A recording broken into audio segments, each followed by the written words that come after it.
Hello दोस्तों, एक बार फिर से आपके अपने यूट्यूब चैनल बायोलॉजी मास्टर पर सभी का स्वागत है। सभी बच्चों ध्यान दीजिएगा, आज हम वीडियो की सीरीज के अंदर फिर से एक नया वीडियो लेके आए हैं जिसके अंदर हम पढ़ने वाले हैं प्रजनन के प्रकार, एक अलैंगिक प्रजनन और एक लैंगिक प्रजनन। इस प्रकार के प्रजननों में कौन कौन से हैं उन सभी विधियों को हम पढ़ने वाले हैं। अलैंगिक प्रजनन के अंदर कौन कौन सी विधियां हैं जो अलैंगिक जनन के द्वारा होती हैं और लैंगिक जनन क्या होता है उसके बारे में भी हम पढ़ने वाले हैं। आज हमने वीडियो के अंदर थोड़ा सा चेंजेस किया है कि हमने सारी चीज़ों को पहले लिख लिए। इसका रीज़न भी यही है कि हम वीडियो का थोड़ा लेंथ को कम कर दें वीडियो की, इसलिए उसको लिख के लिया। नहीं तो लिख के पढ़ाने में क्या थोड़ा वीडियो की लेंथ बढ़ जाती है। तो प्लीज़ दोस्तों ध्यान दीजिएगा, हम अच्छे से क्लियर करेंगे, अच्छे से पढ़ेंगे, एक एक लाइन को समझेंगे। आपका काम इतना है कि आप अच्छे से ध्यान देना। हम एक एक चीज़ को समझाने वाले कक्षा 10 के पार्ट के ऊपर आधारित है, एनसीईआरटी के, ठीक है ना। तो हम यहाँ पर ध्यान देंगे, पार्ट नंबर कौन सा है, 8वां है। तो यहाँ पर ध्यान देंगे, सबसे पहले हम पढ़ने वाले हैं प्रजनन के प्रकार। प्रजनन के अंदर हम प्रजनन दो प्रकार का होता है, एक अलैंगिक प्रजनन और एक लैंगिक प्रजनन। तो याद रखना दोस्तों, प्रजनन या जनन, प्रजनन या जनन कितने प्रकार का होता है, दो प्रकार का, एक अलैंगिक प्रजनन और एक लैंगिक प्रजनन, या फिर एक अलैंगिक जनन और एक लैंगिक जनन। देखो प्रजनन और लैंगिक जनन दोनों एक ही चीज है, बस नाम डिफरेंस दिख रहा है। तो लैंगिक प्रजनन के बारे में और अलैंगिक प्रजनन के बारे में हम पढ़ने वाले। सबसे पहले हम बात करेंगे अलैंगिक प्रजनन या अलैंगिक जनन किसे कहते हैं। तो हम देखते हैं कि अलैंगिक जनन के अंदर केवल एकल जीव ही भाग लेते हैं, अलैंगिक जनन कहलाता है। तो अलैंगिक जनन के अंदर आप देखोगे तो आपको पता चलेगा केवल एकल जीव, तो मैं अंडरलाइन कर रहा हूं, आप ध्यान देना, केवल एकल जीव भाग लेते हैं, उसे अलैंगिक जनन कहते हैं। केवल एक जीव ही अपने आप में कुछ इस प्रकार से करता है कि वो ही अपने आप में द्वारा एक नए जीव को उत्पन्न कर देता है। उसके अंदर कोई दो जीवों की आवश्यकता नहीं होती है, उसके अंदर जनन की ऐसी विधि होती है कि एकमात्र जीव ही नए जीवों को उत्पन्न कर देता है। तो हम इसके अंदर पढ़ लिया कि लैंगिक प्रजनन के अंदर एकल जीव भाग लेता है और वह क्या कहलाता है, अलैंगिक जनन। अब हम बात करते हैं लैंगिक जनन किसे कहते हैं। तो लैंगिक जनन वह विधि है जिसमें नर और मादा दोनों जीव भाग लेते हैं, अलैंगिक जनन कहलाता है। तो लैंगिक जनन के अंदर कितने जीव भाग लेते हैं, दो जीव भाग लेते हैं, जिसमें एक नर होता है और एक मादा होता है। ये दोनों मिलकर लैंगिक जनन करते हैं जिससे नए जीव का निर्माण होता है, और ऐसे जनन को बोलते हैं लैंगिक जनन। अब हम बात करते हैं अलैंगिक जनन की विधियां।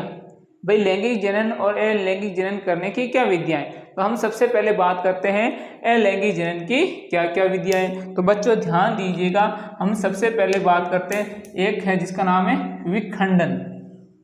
तो इस शब्द से ही आपको पता चल रहा है, खंडन शब्द, विखंडन मतलब टूटना। तो ये कितने तरीकों से टूट सकता है। तो विखंडन दो प्रकार का जनन है। विखंडन भी कितने प्रकार का है, दो प्रकार का। एक का नाम है द्विविखंडन, एक का नाम है बहुविखंडन। तो इस शब्द से पता चल रहा है द्विविखंडन मतलब ऐसा कोई जीव होगा जो दो भागों में या दो खंडों के अंदर विभाजित हो जाएगा, और बहुखंडन मतलब ऐसा कोई जीव होगा जो बहुत सारे खंडों के अंदर टूट जाएगा और वे सभी खंड नए जीव को उत्पन्न करेंगे। और द्विखंडन में कोई भी जीव दो भागों में टूट जाएगा और वे केवल दो जीवों का निर्माण करेगा। फिर कौन सी विधि है, एक का नाम है खंडन। खंडन में क्या होता है कि जीव के बहुत सारे टुकड़े हो जाए, ना दो हो गए ना चार हो गए, कोई असंख्या में टुकड़े हो जाएंगे बहुत सारे। और फिर हम पढ़ेंगे पुनरुद्ध भवन।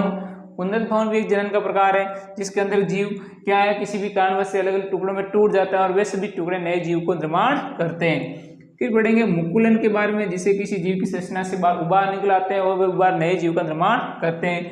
बीजाणु समागम, और हम पढ़ेंगे कायिक प्रवर्धन, कायिक भागों से उससे नए जीव का निर्माण होता है। तो इन हम ये हो गए अलैंगिक जनन के प्रकार। कौन से रहे, विखंडन। विखंडन में कितने प्रकार के, द्विविखंडन और बहुविखंडन। उसके बाद में खंडन, पुनरुद्ध भवन, मुकुलन, बीजाणु समासंग और कायिक प्रवर्धन, ये अलैंगिक जनन के क्या है, प्रकार है। हम इन सभी प्रकार को एक एक करके पढ़ने वाले हैं।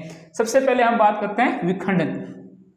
तो विखंडन में क्या आता है, प्रजनन का इस प्रक्रम में जनन कोशिका दो या दो से अधिक संतति कोशिकाओं में विभाजित हो जाती हैं तथा वे प्रत्येक एक नए जीव का निर्माण करती हैं। तो विखंडन का मतलब कोई भी जीव होगा दो या दो से अधिक खंडों के अंदर विभाजित हो जाएगा और वे खंड एक नए जीव का निर्माण करेगा।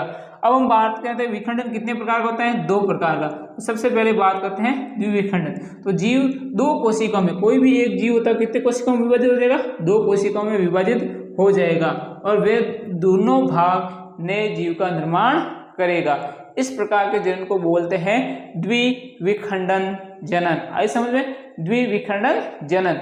अगर कोई ऐसा जीव है और 2 खंडों में विभाजित हो जाता है तो वह दोनों खंड नए जीव का निर्माण करता है, द्विविखंडन जनन कहलाता है। जैसे कि बात कर रहे हैं अमीबा के अंदर, आपको यहाँ पर ये अमीबा दिख रहा है, ये क्या है रे, अमीबा की संरचना है। किसकी है, अमीबा की। ये अमीबा पहले ऐसा होता है, धीरे धीरे अपने आप के शरीर को 2 भागों में बांटने की कोशिश करता है, फिर देखो पूर्ण रूप से 2 भागों के अंदर टूट जाता है। इसका मतलब इसमें किस प्रकार का जनन है, अलैंगिक जनन में कौन सा जनन है, द्विविखंडन जनन है। या फिर लेशमान्य, लेशमान्य की संरचना देखो, ये भी इस तरह की संरचना होती है, धीरे धीरे उसमें से देखो बीच में ये उभार उत्पन्न होता है और धीरे धीरे फिर ये 2 भागों के अंदर टूट जाता है।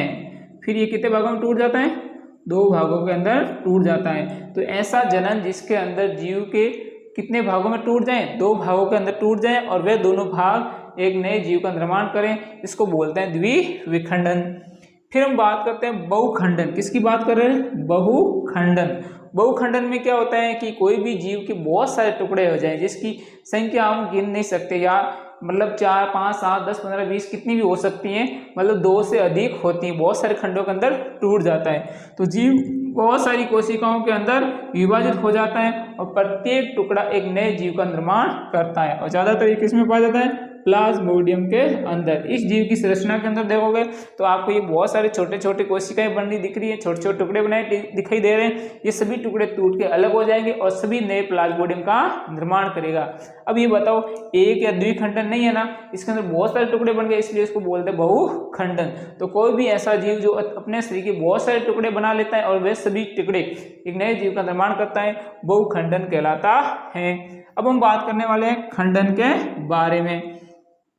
खंडन में क्या होता है कि जिसके अंदर सरल संरचना वाले बहुकोशिकीय जीव, सरल संरचना वाले कौन से हैं, बहुकोशिकीय जीव। देखो वो सारे पहले एक कोशिकीय जीव के बारे में पढ़ा हमने, देखो अमीबा के बारे में, लेशमानिया के बारे में बात की, ये एक कोशिकीय जीव। इसमें हम पढ़ रहे हैं ना खंडन के बारे में, बहुकोशिकीय सरल संरचना वाले, मतलब वो इतनी जटिल संरचना नहीं है, नए नए जीव है जो धीरे धीरे जटिल बनेंगे, लेकिन उनकी संरचना कैसी है, सरल संरचना है। तो सरल संरचना वाले बहुकोशिकीय जीव विकसित होकर छोटे छोटे टुकड़ों में खंडित हो जाते हैं।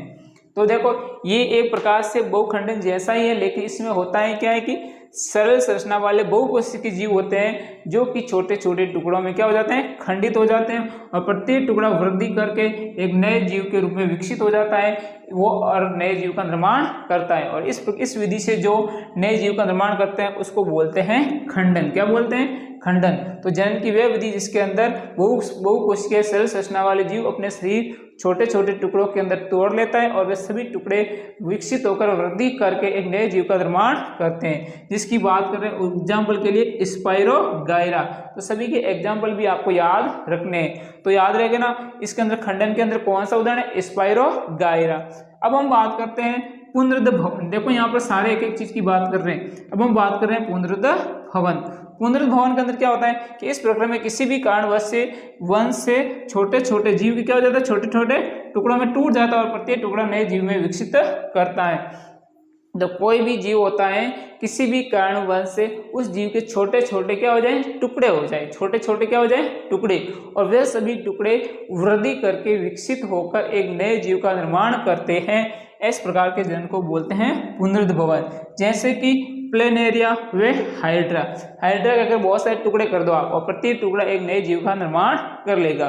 तो ऐसा कोई भी किसी भी कारणवश से जीव के छोटे छोटे शरीर के टुकड़े हो जाएं और वे टुकड़े धीरे धीरे वृद्धि करके विकसित होकर नए जीव का निर्माण करते हैं, इस प्रकार के जनन को बोलते हैं पुनरुद्ध भवन जनन। उदाहरण के लिए प्लेनेरिया और हाइड्रा। फिर हम बात करते हैं मुकुलन की। किसकी बात करते हैं, मुकुलन की। ये सभी को पता होगा, छोटी क्लासों में भी आता है। तो आप देखो जीव के शरीर से एक उभार जैसी संरचना उत्पन्न होती है जिसको मुकुलन कहते हैं, और वे उभार जीव के शरीर से अलग हो जाता है तथा नए जीव का निर्माण करता है। तो आप यहाँ पर देखोगे कि शरीर से उभार उत्पन्न होता है जैसे मुकुलन कहते हैं, और ये उभार जीव के शरीर से अलग होकर नए जीव के रूप में विकसित हो जाते हैं, जैसे कि हाइड्रा या फिर यीस्ट या खमीर कहते हैं। तो आप देखोगे कि इस प्रकार से हाइड्रा एक संरचना होती है। मैं आपको बना दूं, इस प्रकार से हाइड्रा की संरचना होती है और इस हाइड्रा से छोटी छोटी ऐसी साइड में क्या निकलेगी, संरचना निकलेगी और ये संरचना धीरे धीरे विकसित होगी, इससे शरीर से क्या हो जाएगी, अलग हो जाएगी और ये अलग होकर नए हाइड्रा का निर्माण करेगी। इस प्रकार के जनन को बोलते हैं मुकुलन। तो किसी प्रकार का जीव जिसके शरीर से बहुत सारे साइड से क्या निकल जाए, उभार निकल जाए और वह उभार धीरे धीरे विकसित होकर शरीर से अलग होकर टूट जाते हैं, फिर नए जीव का निर्माण करते हैं। इस प्रकार के जनन को बोलते हैं मुकुलन। अब हम आगे बात करने वाले हैं कि अगली विधि जिसका नाम है बीजाणु समासंग। तो बीजाणु समासंग हम पढ़ रहे हैं 5वीं विधि। इसके अंदर क्या होते हैं कि कुछ जीवों के तंतु, कुछ जीव होते हैं उनके कुछ तंतु होते हैं, उनके सिरों पर लगे होते हैं बीजाणु धानी और बीजाणु धानी लगी होती है जिसके अंदर बनते हैं क्या रे, बीजाणु। क्या बनते हैं, बीजाणु। और इसी बीजाणु की संरचना कैसी होती है, गोल संरचना होती है और जिस पर एक होती है मोटी भित्ति, ताकि वो बीज क्या है, सुरक्षित रहे, बीजाणु सुरक्षित रहे, उसको कोई नुकसान ना पहुंचे। और जैसे अनुकूलन परिस्थितियां आएगी, मिलने पर ये बीजाणु वृद्धि करने लगते हैं तथा नए जीव का निर्माण करते हैं। तो बीजाणु समासंग में क्या होते हैं, कुछ ऐसे जीव होते हैं जिनके ऊपर तंतु लगे होते हैं, जिसमें क्या होती है, बीजाणु धानी होती है, एक आकृति होती है जो बीजाणु धानी, और जिसमें क्या भरे रहते हैं, बीजाणु भरे रहते हैं और जो कि कैसी संरचना होती है, गोल संरचना होती है और जिसके ऊपर मोटी भित्ति होती है ताकि उसको कोई नुकसान नहीं पहुंचे। और जैसे ही उसको अनुकूल परिस्थितियां मिलेगी तो वो बीजाणु धानी वृद्धि करके एक नए जीव का निर्माण करेगी। अब हम देखते हैं अगली जनन की अगली विधि जिसका नाम है कायिक प्रवर्धन। सबसे महत्वपूर्ण है और सबसे ज्यादा पूछे जाने वाली भी है। तो पौधों के क्या है, इसके अंदर क्या होता है कि पौधों के नए पौधों का निर्माण करने के लिए, पौधों से क्या नए पौधे बनाने, तो उसके कायिक भाग कौन से हो सकते हैं, जैसे कि किसी पौधे की जड़ है, किसी पौधे का तना है, किसी पौधे की पत्तियां हैं। इन भागों को हम जमीन के अंदर रोप के नए पौधे उत्पन्न कर सकते हैं। मतलब किसी पादप के कायिक भाग, शरीर के भाग को काट कर या उनके भागों के द्वारा अगर हम नए पौधे उत्पन्न कर रहे हैं तो इस विधि को बोलते हैं कायिक प्रवर्धन विधि। ये कायिक प्रवर्धन विधि भी कितने प्रकार की होती है दोस्तों, 2 प्रकार की होती है। एक कायिक प्रवर्धन विधि जो कि प्राकृतिक कायिक प्रवर्धन विधि, जो प्रकृति के अंदर होता आता है। एक का नाम है कृत्रिम कायिक प्रवर्धन विधि, जिसको हमने मनुष्यों ने विकसित किया है। तो हम देखते हैं कि कायिक प्रवर्धन विधि के अंदर प्राकृतिक कायिक प्रवर्धन विधि कौन सी होती है। इसके अंदर क्या होता है कि कोई भी पौधा होता है उसकी जड़ों के द्वारा अगर उस पेड़ की जड़ काट के हमने कहीं रोप दी और वह जड़ के द्वारा नया पौधा उत्पन्न हो गया, जैसे कि डहेलिया में और शकरकंद सबको देखा हुआ होगा, उसकी जड़ होती है उसको काट के रोप देते हैं और शकरकंद की नई बेल लग जाती है और नए पौधे का निर्माण करती है। उसी प्रकार कुछ पौधों का तना होता है, जैसे कि आलू है, तो आलू का जो आलू वाला भाग है वो उसका क्या होता है, तना होता है। उसके आंख वाले भाग काट दो और जमीन के अंदर रोप दो, नया आलू पौधा बन जाता है। उसी प्रकार के अदरक है। तो ये कायिक प्रवर्धन की प्राकृतिक विधि है जिसके हम जड़ व तने वाले भागों को काट कर नए पौधे उत्पन्न करते हैं। जड़ द्वारा किसमें, डहेलिया व शकरकंद, और तने द्वारा किसमें, आलू व अदरक। और एक और कौन सा है, पत्तियों के द्वारा भी कायिक प्रवर्धन होता है। जैसे एक पौधा जिसका नाम है ब्रायोफिलम एक ऐसा पौधा है जिसकी पत्ती से नए पौधे उत्पन्न होते हैं। तो जैसे ही उसकी पत्ती होती है उसको रख देते हैं तो उस पत्ती की, जैसे देख लो ये कोई पत्ती है, इस पत्ती को अगर रख देंगे उपयुक्त वातावरण की परिस्थितियों के अंदर, इसके यहाँ से जो किनारे वाले भाग है यहाँ से नई नई कलिकाएं निकलेगी और ये नई कलिकाएं क्या करेगी, नए पौधे का निर्माण करेगी। तो ब्रायोफिलम की पत्तियों की कोर वाले भाग से कलिकाएं विकसित होती हैं और जो नए पौधे का निर्माण करती हैं। तो प्राकृतिक विधियों में हमने 3 पढ़ाई, जड़ के द्वारा, तने के द्वारा और पत्ती के द्वारा। जड़ द्वारा डहेलिया, शकरकंदी और तने के द्वारा आलू व अदरक और ब्रायोफिलम जो कि पत्तियों द्वारा होने वाला है। तो ये 3 ऐसी विधियां हैं जो कि प्राकृतिक कायिक प्रवर्धन की विधियां। अब हम बात करते हैं, तो हम इसमें देखते हैं कि कायिक प्रवर्धन की कृत्रिम विधि के अंदर क्या होता है कि रोपण द्वारा, एक है लेयरिंग द्वारा, एक है कर्तन द्वारा, एक है उत्तक संवर्धन के द्वारा। तो कायिक प्रवर्धन की कृत्रिम विधि 4 प्रकार की होती है, रोपण, लेयरिंग, कर्तन और उत्तक संवर्धन। तो हम सबसे पहले बात करते हैं रोपण के अंदर क्या होता है, इस पौधे के किसी भाग को काट के रोप दिया जाता है, उसके द्वारा और नए पौधा बन जाता है। जैसे कि आम है, जिसको हम रोपने से नए पौधे का भाग बनता है। कर्तन के अंदर क्या होता है, किसी भी गुलाब का फूल है उसको काट दिया और उसको लगा दिया जिससे वो नए पौधा बन जाता है। लेयरिंग में क्या होता है, किसी भी पौधा होता है उसके भाग को जमीन के अंदर गाड़ दिया जाता है जिससे उसे जड़ निकल जाती है, फिर उसको काट के जमीन के अंदर रोप दिया जाता है जिससे नया पौधा बन जाता है। फिर है उत्तक संवर्धन, इसके अंदर कौन से पौधे आते हैं, सजावटी पौधे। इसके अंदर हम देखो रोपण के अंदर आम आता है, कर्तन के अंदर गुलाब आता है और लेयरिंग के अंदर चमेली आती है। तो इस चमेली के पौधे को जैसे कोई पौधा है तो उसके जड़ तने को जो भी टहनी का भाग है उसको काट के नहीं सीधे ऐसे उसके ऊपर क्या डाल दीजिए रेत, और जैसे ही धीरे धीरे उससे जड़ निकलती है तो उस पौधे के भाग से अलग कर दो और रोप दो, वो नए पौधे का निर्माण कर लेगा। और उत्तक संवर्धन जिसके अंदर सजावटी पौधे आर्किक पौधे आते हैं, इसको हम देखते हैं, इंपॉर्टेंट है उत्तक संवर्धन वाला। उत्तक संवर्धन में क्या होता है कि इस विधि में पौधे की शाखा से, पौधे की जो भी शाखा होती है टहनी वाले भाग, उससे कोशिकाएं लेकर, कोशिकाएं क्या करती है, उस भाग से कोशिकाएं हम निकाल लेते हैं और उस कोशिका को कहाँ डाल दिया जाता है, पोषक पदार्थ के माध्यम में। ऐसा पोषक पदार्थ जो पौधे के लिए चाहिए तो उन पोषक पदार्थ के माध्यम में डाल दिया जाता है।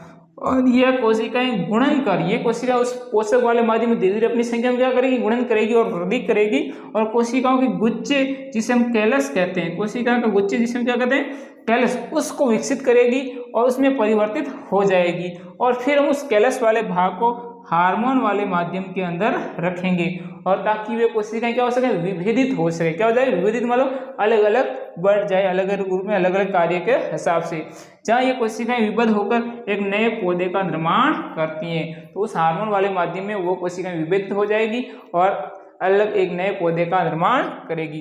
फिर हम उस पौधे को मिट्टी के अंदर रोप देते हैं जिससे वह नए पौधे का निर्माण होता है। जैसे कि सजावटी पौधे जितने भी होते हैं उसमें इस प्रकार से जनन होता है। तो कुल मिला के आपको वापस देख लेना कि उत्तक संवर्धन में कोई भी पौधा होगा, उस पौधे के टहनी वाले के ऊपरी भाग, उसमें से कोशिकाओं को निकाल लिया जाएगा, फिर उसको कोशिकाओं को पोषक माध्यम में रखा जाता है। ऐसा पोषक माध्यम जो पौधे के लिए आवश्यक है उस माध्यम के अंदर रख दिया जाता है। फिर वह कोशिकाएं उस पोषक का उपयोग कर अपनी संख्या में गुणन करता है और गुणन करके अपनी संख्या में क्या करता है, वृद्धि करता है तथा एक गुच्छे का निर्माण करता है जिसे हम क्या कहते हैं, कैलस कहते हैं। वो अपनी संख्या वृद्धि करके गुच्छा बनेगा जिसको क्या बोलेंगे, कैलस। और उस कैलस को हार्मोन्स वाले माध्यम में रखेंगे, पौधे के लिए जो भी हार्मोन्स होते हैं उस हार्मोन्स वाले माध्यम में रखेंगे ताकि वो विभेदित होकर एक नए पौधे का निर्माण करती हैं और उस नए पौधे को हम जमीन के अंदर रोप देते हैं और जिससे नया पौधा उत्पन्न हो जाता है। और ये ज़्यादातर सजावटी पौधों में उपयोग ली जाती है इस विधि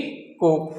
अब हम देखते हैं कि इस कायिक प्रवर्धन से क्या लाभ हैं, कायिक संवर्धन या कायिक प्रवर्धन से इसे क्या लाभ है। तो आप ध्यान से देखना कि कायिक संवर्धन किन प्रकार की परिस्थिति में किया जाता है और किन चीज़ों पर, पौधों पर ये लागू होता है। तो हम देखते हैं कि कुछ ऐसे पौधे हैं जो बीज उत्पन्न नहीं कर पाते, जैसे कि केला है, गुलाब है, तो इसमें बीज तो उत्पन्न नहीं होते, फिर उसको नए पौधे का निर्माण करने की एक ही बात रहती है, कायिक संवर्धन। तो उससे ऐसे पौधे जिसके बीज उत्पन्न नहीं कर सकते उन पौधों के लिए कायिक संवर्धन सबसे उपयुक्त विधि है।